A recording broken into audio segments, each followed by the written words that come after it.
video is for Chemistry 104, Lab 9, Specific Heat. We'll briefly go over the introduction. So, specific heat.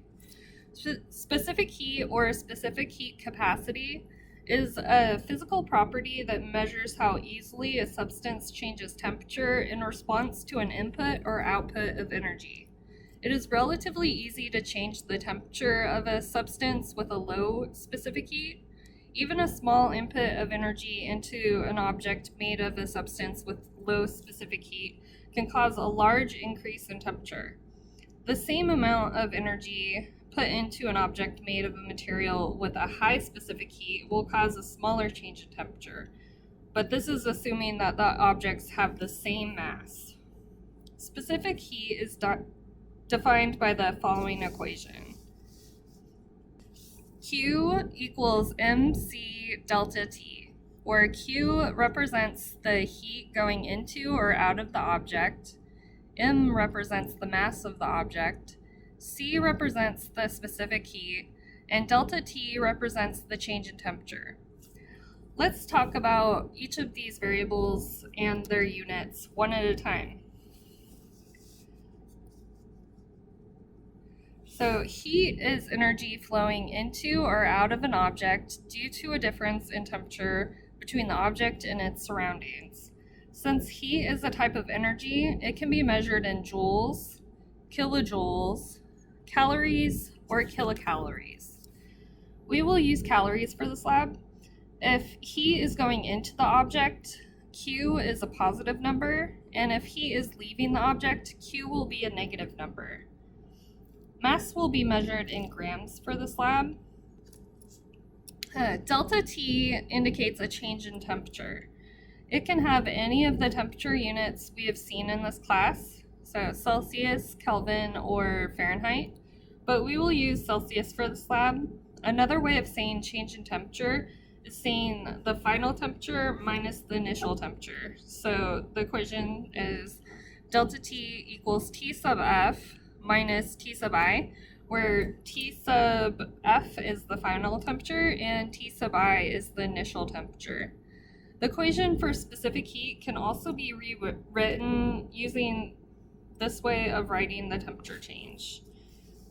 So we would just substitute the delta T for T sub F minus T sub I.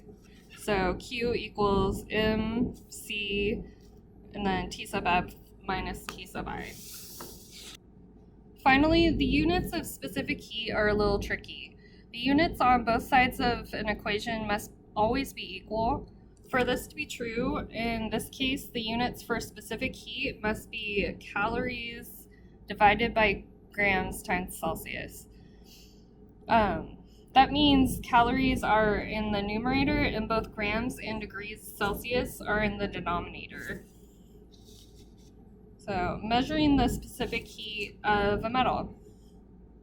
A calorimeter is a device used by scientists to measure energy changes.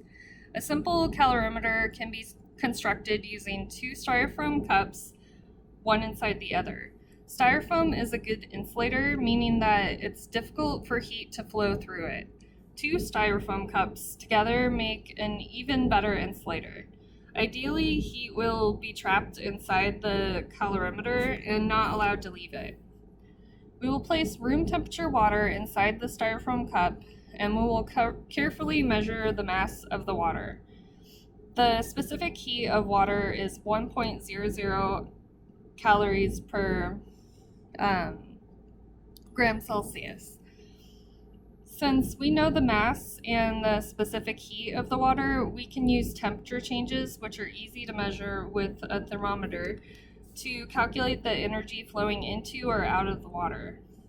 Once we have measured the mass of the water, we will insert a cube of metal into the calorimeter that is very hot, so about 100 degrees C.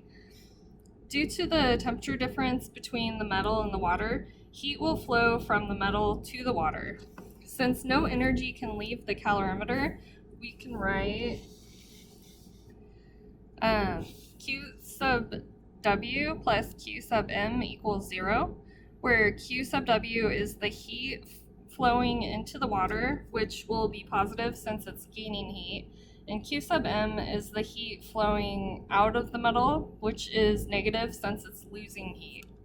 This equation says that any energy that leaves the metal must enter the water, since it has nowhere else to go. This equation can also be interpreted to mean that the heat flowing into the water will be equal in magnitude but opposite in sign to the heat flowing out of the metal. Now we know that Q equals mc delta T, so we can expand Q sub W and Q sub M using this equation. The subscript W is used for water, I is for initial conditions, and F for final conditions. The subscript M is used for the metal block. The final temperature of the water in the cube will be exactly the same, since heat will stop flowing as soon as there is no temperature difference between them. We can measure the masses with a scale and the temperatures with a thermometer. Also, we know the value for C sub W, which is 1.00 calories per gram Celsius. That only leaves C sub M, which is what we're trying to measure. Solving this equation for C sub M, we get this equation. This means that we get the specific heat of the metal block in terms of the specific heat of water, and the masses and temperatures we can easily measure in lab.